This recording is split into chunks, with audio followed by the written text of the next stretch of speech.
Hey fellas, your commissioner here, coming at you for a little week two of NFL action. Of course, start off as we always do. The Hogs pulled an extreme hog performance on Saturday morning. Was in full control of the game on the road against number 15, 16, whatever you want to call them, Oklahoma State. We fiddle farted around, fumbled it, had a muff punt. Really not purely should have had two muff punts, to be honest, because one of our gunners was just he just got manhandled. He's a freshman, out there, gets manhandled, driven back into our punt returner multiple times. Missed field goals, missed a wide open wheel route for a touchdown. Just classic Hogs, baby, but hey, everybody, moral victory, right? You took a top 15 team on the road to double overtime. To me, those people didn't watch the game. You saw the end result, and that's what you're basing your assessment off of. If you watch the game, this is a game that you should win. This is a game that good teams find a way to win, and it's just a broken record. It's just a broken record. This is a time and time again in Sam Pittman's tenure, outside of maybe 1 year, we don't find ways to win. We find ways to lose. And that's exactly what happened. And, this team is certainly better, I think, than the teams over the last couple seasons. But at the same time, it's limited. It's limited in what it can be because of the old pit boss. So, anyways, that sucked, but it's encouraging. I mean, the team is exciting. It is fun. It's just frustrating, undisciplined. So, what are you going to do? Speaking of undisciplined, what a sloppy week one, right? We had probably what should have been one of the greatest week one slates in NFL history, and it was just penalties, turnovers, bad offense, bad quarterback play, bad quarterback play across the board, pretty much, outside of maybe 5 or 6 teams. I think we all learned that you would rather have had this slate maybe week 8, week 9, when teams are clicking and humming, hopefully not injured by that point, but because there certainly were a lot of injuries this week as well. Not significant as far as fantasy goes, but there was a lot of injuries. So, we'll get to that. Speaking of injuries. So anyway, let's just go ahead without further ado. We'll get into a recap of week 1, last week's game. Start off with our Walmart popcorn chicken game of the week between the Bella Vista boys, Flo's Fury, and All You Need Is Love. Father figures. Former Bella Vista boy, Mr. Ripple, now Bentonville boy. Really just didn't live up to the hype this one. Wilson brought it. I believe this is now, I think, two seasons in a row where Wilson's been the number 1 scoring team in week 1. He's got a formula or something that's working for him. I don't know. He wins 155, 5 points above his projection to Ford's 112.85. Ford was projected 150. Woo! It's pretty steep underperformance there, but you weren't alone. You weren't alone, Josh. So take solace in that. Lamar had a monster game. Saquon, of course, had a monster game Thursday, Friday. Wilson was already out to a 70-plus point lead just with 2 guys after 2 games. Ford was really facing an uphill battle. Lockett had a decent game. Mike Evans, great, 2 touchdowns. Debo had a really nice game on Monday night. Sherry on top. Ford was okay. The 112 doesn't look great, especially in the new era, point scoring era. Pittman was obviously a disappointment. Got a maybe be a little fearful of him. He's not really that field stretcher that, A.D. Mitchell, Alec Pierce, apparently Ashton Doolin, they all are. And A-Rich doesn't know how to throw the ball any shorter than 25 yards down the field. Right, he just doesn't. It's just not in his. It's just not in his bag. Right, he doesn't have that club in his bag. It's. And I think Ford can maybe respect that on some level. Right, as a guy who just likes to hit the big stick, and not really worried too much about the wedges. But that's a little bit of a cause for concern. I think it's still early, week 1, of course, but Ferguson got a little dinged up. Zamir White kind of is what everybody in the fantasy community was a little fearful of. Maybe this year's Alexander Madison potentially. Early returns show that that's true. And both of these guys they had a 95. Both of them had a 95% start sit accuracy. Really, nothing really different you would do. I mean, you put Lockett over Keenan Allen and put Eckler in your flex for Wilson, and then for Ford, you put Keon in over Zamir White to get your maximum potential. But other than that, or I guess maybe Swift in for Eckler in for Swift rather than what I said earlier. But I didn't realize Wilson had DeMarcus Robinson. I could have sworn that Savoy had him. But yeah, I mean, credit to Wilson. I mean, this is probably the highest points that he's going to score any single week this season. I'd be willing to put money on that, to be quite honest with you. 37 from Lamar was great. Just 16 carries, 122 yards. I mean, just nuts. I mean, that's just nuts from a quarterback. Saquon's obviously not going to get 3 touchdowns every single week. But Mike Evans isn't going to get 2 touchdowns, right? But credit to Wilson, 1-0. 4 drops to 0-1. That's a great start for Flo's Fury, the newly rebranded Flo's Fury. Next here, we'll get to All You Need Is Love versus Doesn't Contribute. Second closest. Third closest. Third, yes. Third closest matchup of the week. Really some about three really competitive games this week, and then 3 kind of snoozers, blowouts. But Craig does become victorious there, 138 to 127. Both of these teams were about 20 points under their projection. But Craig had a 94% start-sit accuracy, and Rip had about an 85. I think the only Stafford, Jameson Williams, obviously the big one. He went with Jordan Addison over Jameson Williams, and it cost him a win. I mean, just straight up, it cost Rip a win. Craig's numbers here, just really solid production up and down the board. I mean, 140 I think is a very, very good week. I thought first downs would maybe skew things a little bit more, and granted, scoring's been down the last couple seasons. I really don't know what the hell's going on. The NFL keeps trying to make this more an offensive-centric game, and I feel like scoring just gets worse and worse every single year. I don't know. I don't know what's happening. I don't know if it's a lack of offensive minds calling plays. I don't know if it's a lack of talent at the quarterback. That's definitely part of it. Bad offensive line play. I don't know. I don't know what's going on, but I think 140 is a nice solid above average week going forward. It seems like maybe 125, 130 is a good average week. So Rip was kind of right there on the average. Of course, Craig had 41 points from Josh Allen, 2 rushing touchdowns, 2 passing touchdowns. Kyron had a very nice debut as well against Detroit. James Conner came out and did his thing. A.J. Brown looked great. Zay was a solid wide receiver 3. Rasheed looks like he's not missed a beat at all. Just an electric weapon. Then Kincaid and Odunze, that's where, the team kind of falls down a little bit, right? Odunze got an MRI on his knee. He's got this little MCL sprain. Most likely not playing this week.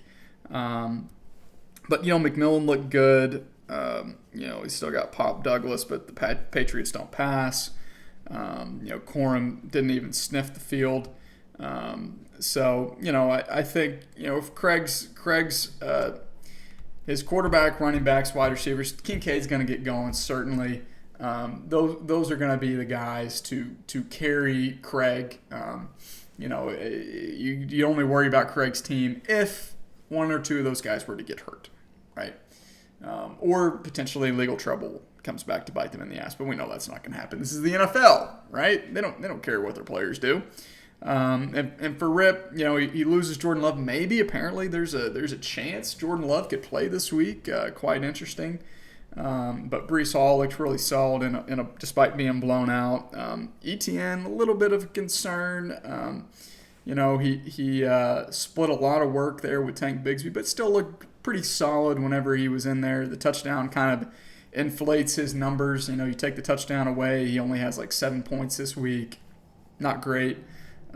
Especially whenever you take that guy, what was it, in the second round at 201, I believe. Is that correct? I hate that it clicks on games. Sleeper's great. It's not yet 201. Ayuk still kind of getting back into the swing of things. There's a blowout. They didn't need him. Dropped an easy touchdown, it dropped a touchdown in the end zone. Cooper Kupp, though, lived up to the billing of being drafted in the first round. Looks like he's back. Watson was solid, 3 for 13 and a tutty. Again, you take the tutty away, that's a pretty dog shit week, 3 for 13. But Kyle Pitts looked okay, Rip's bench, not a lot. Jameson, obviously, I think is going to be catapulted into the starting lineup for Rip. But I think brighter days are ahead. I think Rip's just going to be a solid, average, consistent team kind of throughout the season here.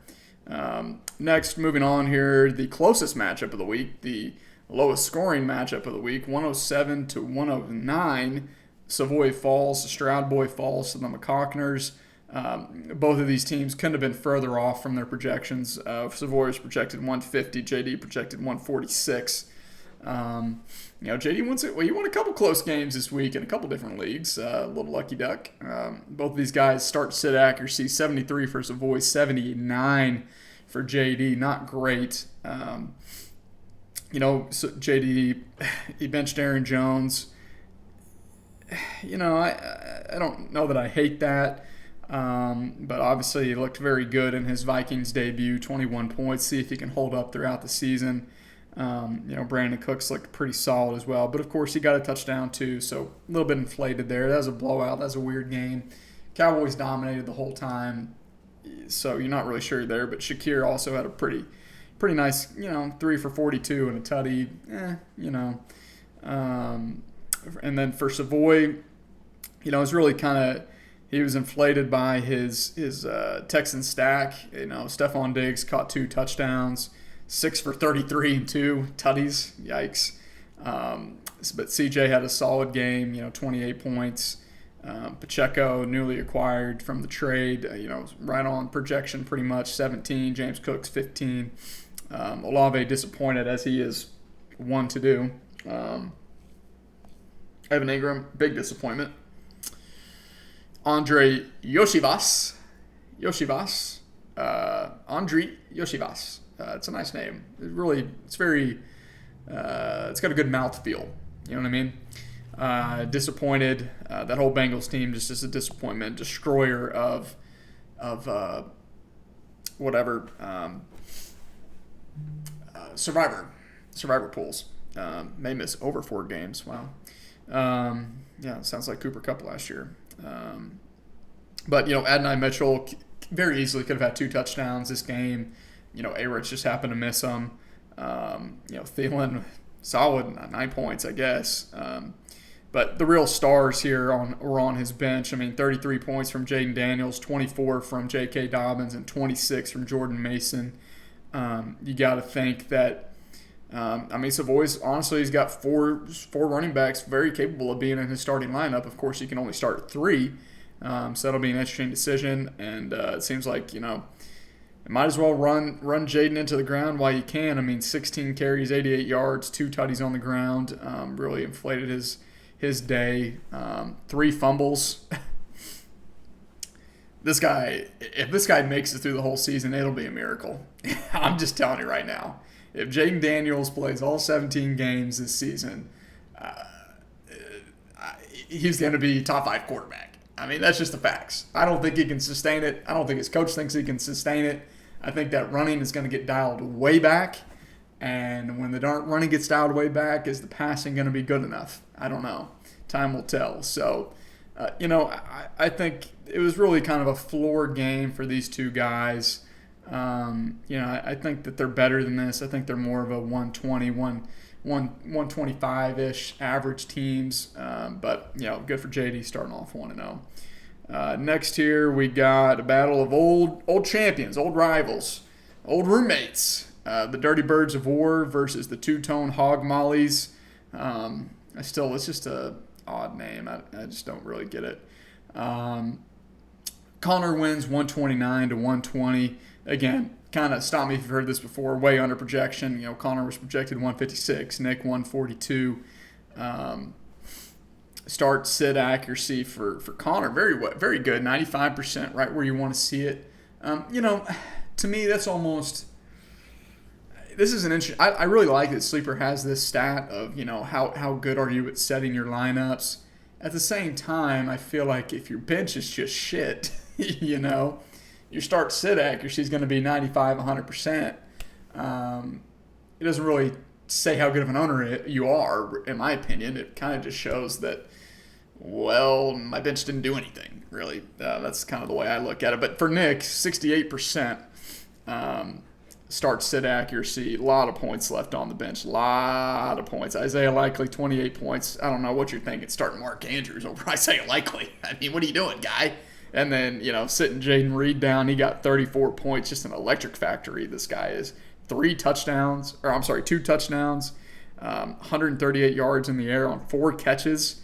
I mean, that's nuts. That's like, what is that? 140 divided by 4? Allen from the Hanover meme. That's like over 30 yards. Is that over 30 yards a catch? That's nuts. That's not sustainable. Surely not. I'm sure he might. He's got interesting because he's got, obviously a plethora of wide receivers. Do you sit Tank Dell? Do you sit MHJ? Doesn't really seem like he might not be meshing well with that system. And Kyler is a quarterback, a little check down merchant. He's too small. He can't see. You can't see down the field like that, right? So. But honestly, it was a very solid week from Nick. I mean, 33 points from A-Rich. Got a rushing touchdown, 2 touchdowns through the air, 9 of 19 for 212.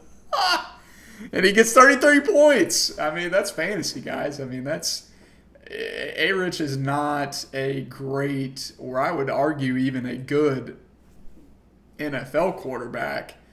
But man, that throw that he had to Alec Pierce slipped off platform, guys crashing down on him, flick of the wrist, 60 yards, 65 yards in the air, dot right there. I mean, just that's special stuff, man. I mean, that's special stuff. And if he can stay healthy and keep doing that, Nick's going to win himself some games with A-Rich, that's for sure. But Tony Pollard looked like he was the clear bell cow guy.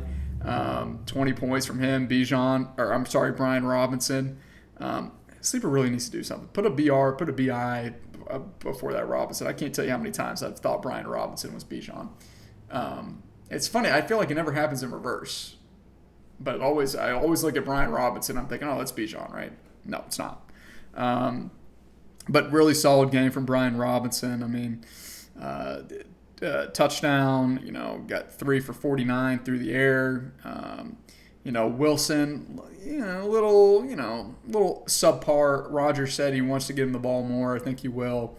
Waddle looked great. Got a little dinged up, but I think he's fine. I'm sure better days are ahead for Andrews as well.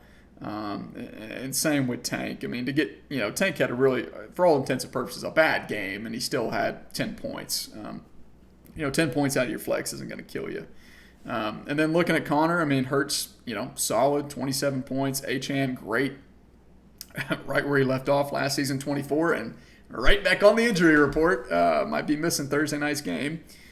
Mixon, though, great. Had a 30 carries for 159 yards, 8 rushing first downs. That's four extra points there, a rushing touchdown, 31 total. I mean, that's great. Great debut. Looks like he's going to be a workhorse for them. Jay Jetta, decent debut with Sam Darnold, 16 points. Drake London, disappointment. That whole Falcons team is just a disappointment. Malik had a solid debut as well. McBride, a little bit slow start, but I'm sure he'll get going. 9 targets, you're gonna love that. You're gonna be fine. If he's getting 9 to 10 targets a game, you're gonna be just fine with that. That's another great thing about Sleeper. They show the catches and the targets. Beautiful, beautiful, beautiful. It's not perfect. Sleeper's not perfect, but it's got a lot of great stuff in it. A lot of great stuff. And then Deontay, nothing, 4.9 points. And like I said, his bench did nothing. I mean, Najee Harris had 10 points. What are you going to do? So, next here, we are getting into the bullshit teams, right? They got 2 matchups left, right? The bullshit.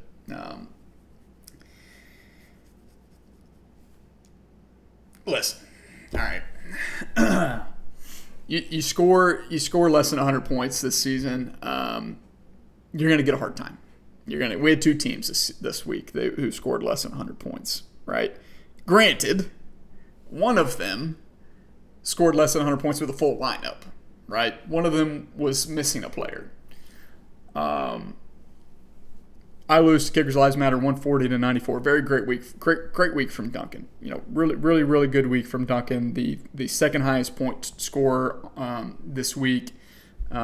Just had a really solid performance from him. Tua and Tyreek stack, great whenever it's warm. He's going to love that for the next month and a half, 2 months before it starts getting cold. 28 points, 27 from Tyreek, 28 for Tua. Jacobs was okay, 13 or 14 points. Jerome Ford just stayed in and got dumped, 6 catches for 25 yards. This is like that one guy for the Steelers from, 5-6 years ago. I can't remember. I can never remember his name. I'm sure Blaine knows him. It was against Blaine. I remember who it was against, where he was just getting dump off after dump off after dump off, and kind of like what Blaine did to me last night with Boise State and Ashton Genty. I guess I should have hard flats, 0 coverage on my flats, right? Whatever. Then I just got beat over the top with his fucking beautiful lob passes that he throws. Rivalry game, whatever. But Terry, obviously a huge disappointment. BTJ looked great in his debut. Travis was a disappointment. Mondre, great, 24 points. Zach Moss had 16. Zeke had 14 on his bench. Jacoby was solid with 10. Just really, really just solid all around, up and down the roster, pretty much outside of Terry being a little bit of a disappointment. But the other side of the coin, we're going to have 2 this week. We're going to have, anytime you're under 100 points, we're going to have multiple dog shit, fall down, wake up in the emergency room, throw up all over yourself, piss yourself. Team of the week, Curse of the 101, Taylor's version. And boy, howdy, is the Curse of the 101 alive and well. Christian McCaffrey, right? Christian McCaffrey, this guy, I'm expected to play. John Lynch, we expect him to play. No setbacks. All of a sudden, about 5:30, 6 o'clock, whatever, on Monday night, Monday early evening, Christian McCaffrey's out. And it's not just a calf issue. He has Achilles tendonitis, which is something that just doesn't go away. It can flare up, and then it cannot, and it can come back, and it can go away, and it could take 3 months. It could take a year. It could take your whole fucking life. Basically until your Achilles finally pops, says, throws a white flag, I've had enough, boom, I'm done. I'm out. He left me with a incomplete starting lineup. Of course, we changed the rules in the offseason. As long as you get them out of your starting lineup, you don't have to cut them. You don't get any penalties, all that. It's punishment enough. Even if he played, wasn't going to win. Goff kind of pissed down his leg on Sunday night. Only 18 points from him. Really needed at least probably 35 from him, plus McCaffrey playing to have a chance to come back. JT 16 for 48. This is what's going to happen all season. Teams are going to stack the box, dare Anthony Richardson to beat them deep, and he will sometimes, and he won't sometimes. I mean, ultimately, they ended up losing the game. Until he can kind of get a more well-rounded game going, I don't see Jonathan having he had no targets, no catches. Like I said, Anthony Richardson doesn't throw the ball any less than 25 yards down the field. A touchdown really saved his day to get it to 12 points. DK had the best cornerback in the league on him. 6.9 points, nice. Chris Godwin was the only person on the team. Got to get your guy, my guy Chris Godwin, who gave a shit at all this week. At all! The only person at all on my team who cared was Chris Godwin. Thank God for Chris Godwin. 25 points from him. 8 for 8, 83 yards, a touchdown. 6 of his 8 catches went for first downs. 1 of them went for a touchdown. So only one catch wasn't a touchdown or a first down. Great. Romeo Doubs looked okay, 10 points, whatever. Jordan Love, maybe he's playing, maybe he's not, whatever. I'm done with Romeo Doubs. I'm done. Brock Bowers looked great, 13 points. My start sit accuracy, by the way, 79%. Duncan's was 94%. And then Cortland Sutton, 4 for 12. He had 12 targets. He caught 4 of them. I would say probably those were the only 4. I honestly, probably not even those 4 of those 4 were they really, truly catchable balls. Because Bo Nix might be the worst quarterback in the league at the moment.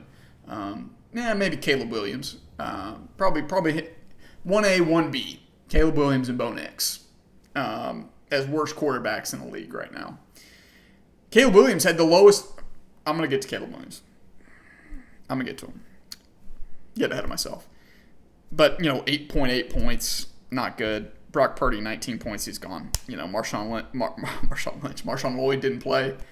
Bucky looked pretty good, 10 points in his debut. McCaffrey obviously didn't play. McConkey looked good, 15 points on my bench. Wandale picked him up before kickoff, 13 points on my bench. Hollywood didn't play. Taysom Hill, gone, whatever, don't want to deal with his ass. So, just not great. It's just not great. It's not good, it's not great, it's bad. It's bad. I don't see any relief on the horizon unless McCaffrey magically heals himself. If I was him, I would be telling my wife, Olivia Culpo, to basically give him a massage every single night on that calf and Achilles and work it out till it's safe and healthy. But not only is his Achilles hurt, his calf is hurt too. So he's probably not playing for the next 7 to 8 weeks is my theory. Unless I trade him. If I trade him, he's going to play immediately and be a great stud. And then our true one and only dog shit, baby puke, throw up, surrounded by women, team of the week. That's really not a bad thing, surrounded by women, but I can't think of anything. I don't want to be too mean to Hawk. Hawk's a nice guy. I like Hawk, right? I like him. Hawk my Tua. Great example for your girls. Great example, right? Don't let them see your team name, please. He falls to our reigning champion, 113 to 81. Let me get Blaine real quick first. Really big disappointment for Blaine, to be honest with you. Obviously, Puka gets hurt. He's now on the IR. JSN didn't do anything. Xavier Worthy had like 2 touches and 2 touchdowns. I mean, flash in the pan that. And Njoku's out. T. Higgins didn't play. Jonathan Brooks is on the pup. Who else? I think that's it. But, Patty Mahomes looked okay, 26 points, pretty solid. Bijan looked pretty good, 20 points. David Montgomery looked good after overtime, right? I mean, I think he got at least 10 points in overtime, if I'm not mistaken. It's Amon-Ra St. Brown, 3 for 13. Rashid Shaheed, though, pretty good. 16 points on your bench. But yeah, for Hawk, I mean, 90% accuracy on his start sit and to only score 81 points. It's pretty embarrassing. It's pretty damn embarrassing to come back into the league after what 5, 6 years away, maybe something like that. Is that right? Somewhere around there. To come back to this, I mean, Blaine had a very beatable week, extremely beatable. Joe Burrow pissed down his leg, 12 points. Mediocre quarterback, Joe Burrow. Derrick Henry kind of got game scripted out of the game early. It was after that touchdown that he got on the first drive. Only finished with 13 points. Mostert did nothing, 4.4. Who could have seen that coming? Now he's hurt. Tale as old as time. That number one running back who scores the most touchdowns the season prior, this season, they stink always. Jamal Williams, it happened to Jamal Williams. It happened to LeGarrette Blount. It happens every time. Regression hits like a bitch. Jamar Chase, not a terrible game, 13 points, but not what you need from him. I mean, you're needing 20 points minimum from him every week. 15 from Pickens looked okay. Curtis Samuel, nothing. George Kittle, mediocre. Devin Singletary, mid as fuck. Caleb Williams, just the lowest amount of yards, passing yards, for a first-round quarterback in their debut since 2000. Lowest amount of passing yards for a rookie quarterback, first-round rookie quarterback in their debut since 2000. It's 24 years, guys. 24. That's the majority of the time we've been alive. Not a great start. Caleb did not look good. The offense did not look good. Bad. Roschon didn't play. He shouldn't be on a roster. Cam Akers didn't play. He shouldn't be on a roster. Xavier Legette, Panthers stink. Bryce Young is short. Should not be in the league. Josh Downs was hurt. Dallas Goedert was just okay. 7.6. Hawk might be having a long season ahead of him. He might have a very, very long season in store for himself. He didn't get transitioning here to the waiver wire. Huge run. One of the biggest. We 10 claims. 10 successful claims. I'll have you. Much more than that if you count the total number. I mean, we had 5. That's 9. That's 14. That's 16. That's 20. That's 21. 22. 23. 26. 31. We had 31 bits in this week, maybe the most ever in league history. And Hawk struck out. He only was in on one guy, struck out on him. Alexander Madison went to rip for 33 fab. Hawk had 25 on him. JD had 13. I had 13. Ford had 11. And I just don't see it getting much better for Hawk. I mean, I just don't. I'm going to be straight up with you. I told several guys today I think Hawk has a very high potential to go winless. I don't think it'll happen. It's never happened in this league. I think you would literally have to just not check your team. Eventually, you're going to luck into a win, or 2 or 3. But it's not good. I mean, that team. Nobody in the league should be scared of that team, right? I think right now, without McCaffrey, I mean, me and Hawk are clearly the bottom 2 teams in the league. And it's just, at least I got some younger guys. I got a little bit more on my bench to kind of hope for. Hawk really has to hit the waivers hard over the next couple weeks and trying to find gold anywhere he can. Because without it, if his team stays the way that it is, it's not going to be competitive, and it's going to be a very, very strong contender for horse ass. Very strong. Very, very strong contender for horse ass. So there's your bulletin board material, Hawk. Let's see what you do with it, right? Other claims here, Greg Dortch was the second biggest bell of the ball, 17 to Craig. Plunk was in on him for 11. JD was in on him for 5. Me and JD were like lockstep with our bids. Me and JD were both in for Greg Dortch for 5 fab. Justice Till next, 14 fab to Wilson. Craig was in on set for 7. JD had 5. Plunk had 4. I had 3. Plunk he picked up Jeff Wilson. Not going to play him. Just playing keep away from me. He bid 8 fab on him. I had 6 on Jeff. Of course, Connor gets him. All I can hope for is that A-Chan doesn't play, to be honest. And then it's the Jalen Wright show would be great. But I mean, Jeff's probably going to have a pretty solid game, I think. So Craig picked up Allen Lazard. 8 people in on Allen Lazard. Very interesting. Craig was actually the second highest bidder, but Wilson had already maxed out his roster. Wilson did have a $12 bid on him. Plunk had a 4, and Ford had a 2. That's such a Ford guy to try to pick up Allen Lazard.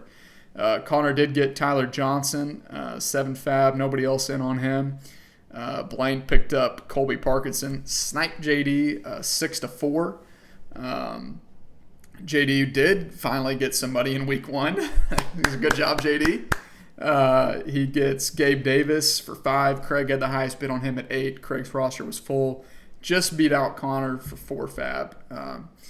And then Ford picked up Devon Veli, rookie sensation, maybe the next Puka. 3 fab. Connor missed out on him because his roster was full. He had a $5 bid on him. And I picked up Jerry Judy. 2 other guys missed out on him. Connor had 5. Craig had 4. Their rosters were both full at the time, unfortunately for them. Probably unfortunately for me, to be honest. I don't know how much longer I'll keep Judy on my team. I said I don't want any Browns, and here I am with the Brown, right? So, all right, let's go ahead here, get into a preview of Week 2's matchups. Start off here with the Dirty Birds versus Curse of the 101, Taylor's version. We have 3, I think, going to be 3 really competitive games this week, and I think a couple that could be potential blowouts. This being one of them. Plunk's got some he's got green all up and down his board pretty much. Even without H.A.N., if he has to throw in a Jeff Wilson or a Deontay Johnson, I think he's still got more than enough firepower to overcome. I'm starting Ladd McConkey and Wan'Dale Robinson and Bucky Irving. Yeah, so that's where I'm at right now, guys. That's where I'm at. So Plunk big in a route. Next here we got the. I said this in the Discord. I'll say it for the fans at home who aren't in the league. Even only 8 views on the Week 1 State of the Union. I think that might be a record low. Usually Week 1 we're at 12, 13, 14 views. Maybe even 15, and then 8 views after a week. That's like into season numbers, guys. And I understand a lot of you guys don't really care about this league as much as you used to. You're not locked in all the time, even though this league just continues to get more competitive. So in that sense, you guys are locked in. I understand. I know you guys are. I know. But, the full service, right? I don't know that there's the same level of commitment as there was a few years ago, right? I just don't know. I'll see. Maybe State of the Union becomes more sparse. I don't know. We'll just have to see what the numbers do. I don't have to sit down here for 45, 50 minutes every Wednesday night, and get this thing done, and then spend another 15 minutes uploading it. And I don't have to do this, guys. I don't. But I want to do it for you guys. I hope you guys get some enjoyment out of it, some joy. I hope you guys like it. But anyway, I digress. Plunk's big route. Swamp Donkeys versus Stroud Boys, 150 to 136. I can't remember what my previous point was before I got onto that, but yes, all the 1-0. Every team that's 1-0 is playing the teams that are 0-1. So there's no 1-0 versus 1-0. There's no 0-1 versus 0-1. So potentially we could have 6 teams at 1-0 and 6 teams at 0-2, or 2-0 and 0-2. Or we could have 12 teams at 1-1. Wouldn't that be something? It won't happen, but it could in theory. Two teams that really disappointed last week, right? Two teams that really underperformed in the Swamp Donkeys and the Stroud Boys. I like Blaine to have a good bounce back, get back on track, and I think he put Savoy to 0-2. I do. Despite not having T, despite not having Puka, despite not having Njoku. golly, he's not playing Olave. He's putting in Adam Thielen over Olave. I mean, Trayvon Diggs. I mean, it's a scary matchup, I guess.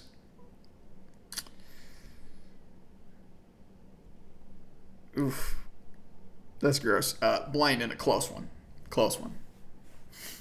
Next here we got. Well, I can't put them in. I can't put them in back to back, right? I can't. Oh shit. I mean, yeah, we're gonna do it. I mean, he deserves it. He deserves it. He deserves it. He deserves it. So anyway, father figures versus doesn't contribute. Craig is projected to win 159 to 150.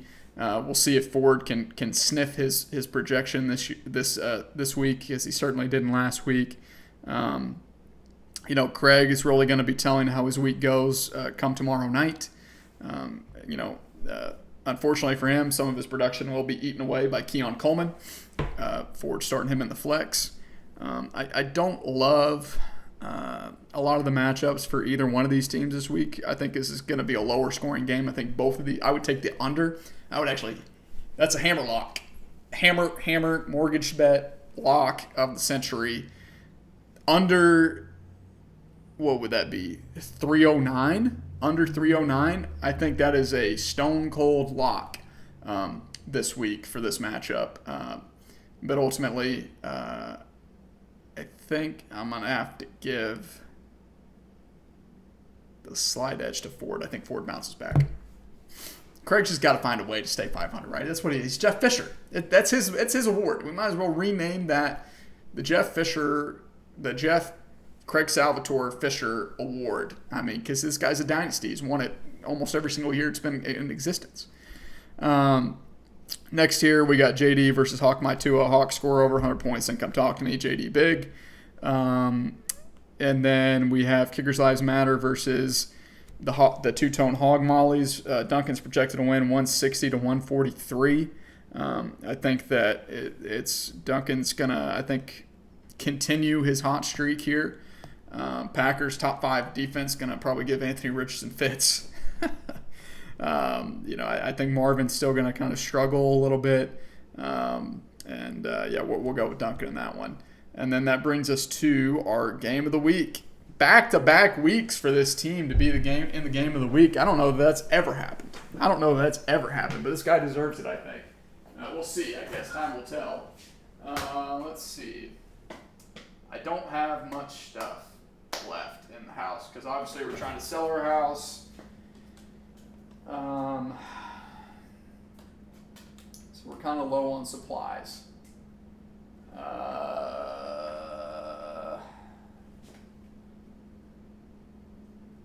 I guess I'll do this.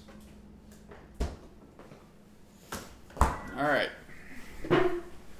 Our Deep Eddy lemon vodka game of the week. Deep Eddy lemon flavored vodka. It's made in Austin, Texas. Down there in deep south, Austin, Texas. Dive on in. I don't know if the place Deep Eddy. It's a dive bar, isn't it? I believe Blaine and I have been to that bar a few times. Connor actually went with us one time, if I'm not mistaken. Handcrafted in small batches with real lemon. It's about 35% alcohol by volume, 70 proof. Distilled 10 times, gluten-free. Don't drink it if you're pregnant. You know the stuff, right? You know the alcohol. You don't want to be drinking and driving and drinking and pregnant. It's just you're going to have a bad time. So anyway, the Deep Eddy lemon-flavored vodka game of the week presented by Austin, Texas. Cheers.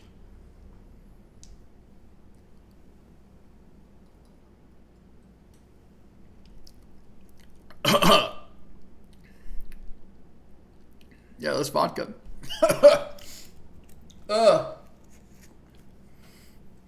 Woo, that's tart. I think it's the first time I've ever had that just straight. Normally I cut it with something. Whoa. Anyways. Flows Fury. Back-to-back weeks in the game of the week. If that doesn't get you fired up, Wilson, to try to continue this hot streak, I don't know what will. You might want to check your pulse. Versus All You Need Is Love. Closest projection of the whole closest game by projection of any team, not even close, right? 153.44 to 153.27 with Wilson having just the slightest of edges. Rip is having to roll with his backup quarterback, Matthew Stafford. Of course, Wilson has Lamar Jackson. Vegas just got run all over. They kind of limited the pass a little bit. I think their numbers are skewed a little bit as far as quarterbacks go because the Chargers are so run heavy. Didn't really need to use Herbert too much. Didn't really want to use Herbert too much. We're going to go with Lamar in that one. Although I think Stafford has a nice game. Battle of the running back, you got Saquon Barkley, DeAndre Swift versus Breece Hall and Etienne. Monday night and Sunday night for prime time. Ooh, prime time for Wilson's two running backs. I think Breece and Etienne have some tough matchups this week. I mean, Cleveland, it could be a little susceptible on the ground. I mean, Zeke had a decent game against them. The Titans' defense, I think, is a little skewed because the Bears' offense was just so inept and innate without talent that I'm sure Breece will still probably get his. I'll give a slight edge to Rip, just barely. Almost a push. I'm going to push. No, I'm going to give the edge to Rip. Swift sucks. I hate Swift. I hate DeAndre Swift. Everybody knows this. Next here, battle of the wide receivers. You got Debo, Mike Evans, and Keenan Allen versus Brandon Ayuk, Cooper Kupp, and Jameson Williams. Battle of the 49ers wide receivers. Interesting.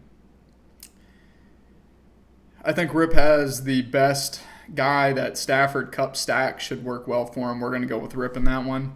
Battle of the tight ends. You got Kyle Pitts and Sam Laporta. I think Laporta has a nice bounce back. We'll go with him. And then battle of the flex. You got Tyler Lockett versus Jordan Addison. Puke. Bleh. Gross.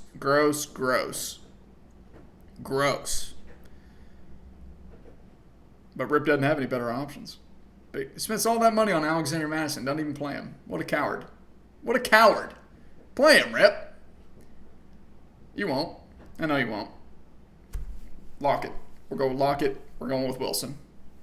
Wilson's going to go to 2-0. Guaranteed. Lock it in. I don't know what my record was last week. Hopefully my stat guy from last season will start getting me those numbers soon. I'm sure it wasn't good. I know I picked Ford to win in the game of the week last time. So, fool me once. Shame on me. Fool me can't get fooled again. You know what I mean? So, anyway, Hogs are playing UAB at home. First game in Fayetteville this season. Hopefully it should be a good dominant effort. Hopefully we help get Trent Dilfer fired. That'd be cool. Should be a good bounce back, get right game, I think, and get the boys' minds right to hopefully beat Auburn at Auburn in a couple weeks. So, anyways, that's all I got this week, fellas. Y'all stay safe out there. Good luck this week, and as always, whoop pig.